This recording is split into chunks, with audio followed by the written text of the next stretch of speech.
Hello, family. 2 Samuel chapter 15. After this, Absalom got himself a chariot, horses, and 50 men to run before him. He would get up early and stand beside the road leading to the city gate. Whenever anyone had a grievance to bring before the king for settlement, Absalom called out to him and asked, "What city are you from?" If he replied, "Your servant is from one of the tribes of Israel," Absalom said to him, "Look, your claims are good and right, but the king does not have anyone to listen to." He added, "If only someone would appoint me judge in the land, then anyone who had a grievance or dispute could come to me, and I would make sure he received justice." When a person approached to pay homage to him, Absalom reached out his hand, took hold of him, and kissed him. Absalom did this to all the Israelites who came to the king for a settlement. So Absalom stole the hearts of the men of Israel. When 4 years had passed, Absalom said to the king, "Please let me go to Hebron to fulfill a vow I made to the Lord. For your servant made a vow when I lived in Geshur of Aram, saying, 'If the Lord really brings me back to Jerusalem, I will worship the Lord in Hebron.'" "Go in peace," the king said to him. So he went to Hebron. Then Absalom sent agents throughout the tribes of Israel with this message: "When you hear the sound of the ram's horn, you are to say, 'Absalom has become king in Hebron.'" 200 men from Jerusalem went with Absalom. They had been invited and were going innocently, for they did not know the whole situation. While he was offering the sacrifices, Absalom sent for David's advisor, Ahithophel, the Gilonite, from his city of Gilgal. So the conspiracy grew strong, and the people supporting Absalom continued to increase.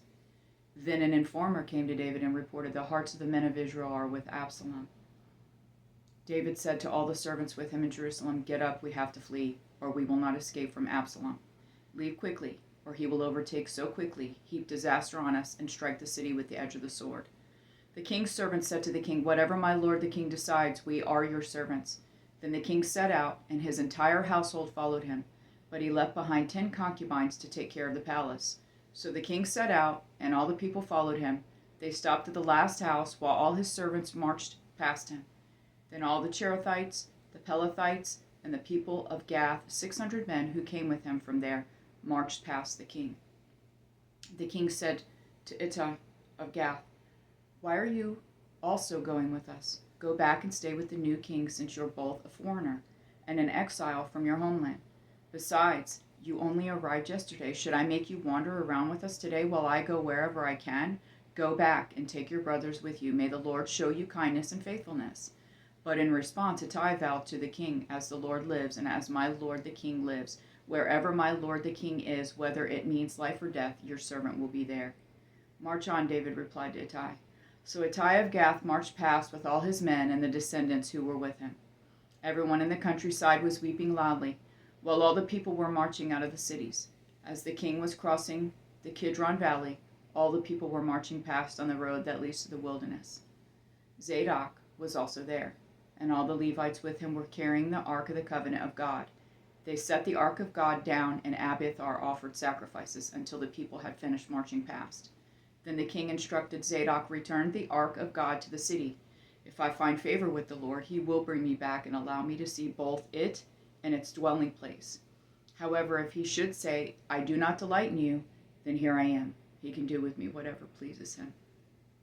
The king also said to the priest Zadok, "Look, return to the city in peace, and your 2 sons with you, your son Ahimaaz and Abiathar's son Jonathan. Remember, I'll wait at the fords of the wilderness until word comes from you to inform me." So Zadok and Abiathar returned the Ark of God to Jerusalem and stayed there. David was climbing the slope of the Mount of Olives, weeping as he ascended. His head was covered, and he was walking barefoot. All of the people with him covered their heads and went up, weeping as they ascended.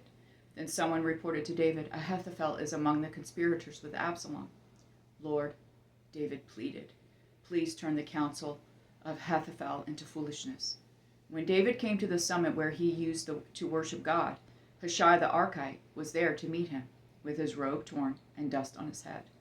David said to him, "If you go away with me, you'll be a burden to me.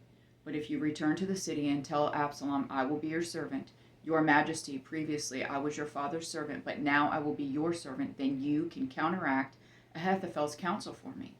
Won't the priests Zadok and Abiathar be there with you? Report everything you hear from the palace to the priests Zadok and Abiathar. Take note, their 2 sons are there with them. Zadok son Ahimaaz and Abiathar's son Jonathan. Send them to tell me everything you hear. So Hushai, David's personal advisor, entered Jerusalem just as Absalom was entering the city. I love you, Jonathan and Jesse.